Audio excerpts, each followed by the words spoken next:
Welcome to our video about 3D encryption. Today we'll be talking about the different stages of data and how to protect it during each phase. Let's dive in. So what is 3D encryption? 3D encryption is a method of protecting data across all three stages of its life cycle. When it's stored, called data at rest; when it's transferred, called data in transit; and when it's processed, called data in use. Each phase comes with its own risks and needs specific protection mechanisms. Let's break these down one by one. In detail, data at rest refers to information that has been accumulated in one location, like hard drives, databases, or cloud storage. This data is not actively being moved or processed. Attacks against data at rest include attempts to obtain physical access to the hardware on which the data is stored, and then compromising the contained data. In such an attack, the server's hard drive may have been mishandled during maintenance, allowing the attacker to remove the hard drive. Later, the attacker would put the hard drive into his own computer to attempt to access the data.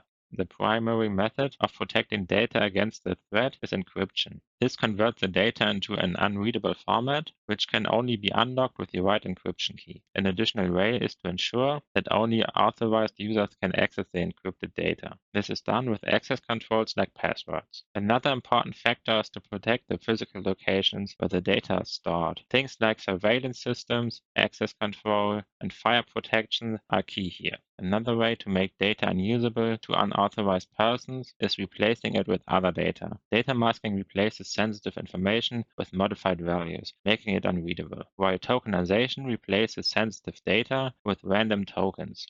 These tokens don't contain any meaningful information, and the link between the token and the actual data is kept in a separate secure system. Data in transit refers to data being transmitted over a network, like when you are sending information from your computer to the cloud server or between two data centers. Data in transit is more susceptible to man-in-the-middle attacks, eavesdropping, and session hijacking. These attacks can be the first step for attackers to gain access to your confidential data. To protect data in transit, Transport Layer Security, TLS for short, is used to encrypt the data that is being transferred between a client and a server. It ensures that the data can't be intercepted and that you are communicating with the right server. In addition to that, you can use a VPN, a virtual private network. A VPN encrypts your entire internet connection, reducing the risk of someone eavesdropping, which is especially useful on public networks. Other methods to protect data in transit are hashing and digital signatures. Hashing converts data into a unique code which is checked before and after the transmission to make sure it hasn't been altered during the process. Digital signatures ensure that the data hasn't been tampered with and that it's coming from a legitimate sender.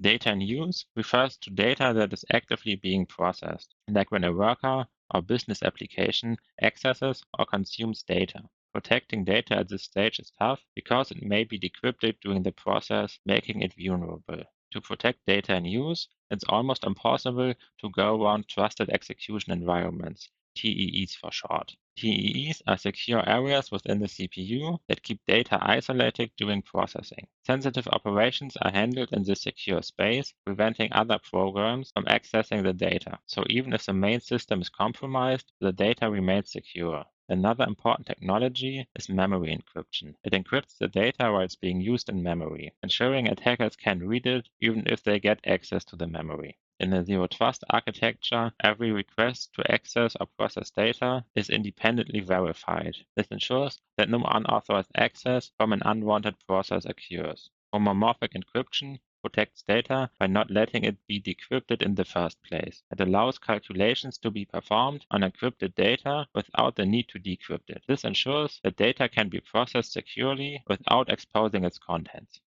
And that's our overview of 3D encryption. Thanks for watching, and if you found this helpful, be sure to check out our other videos.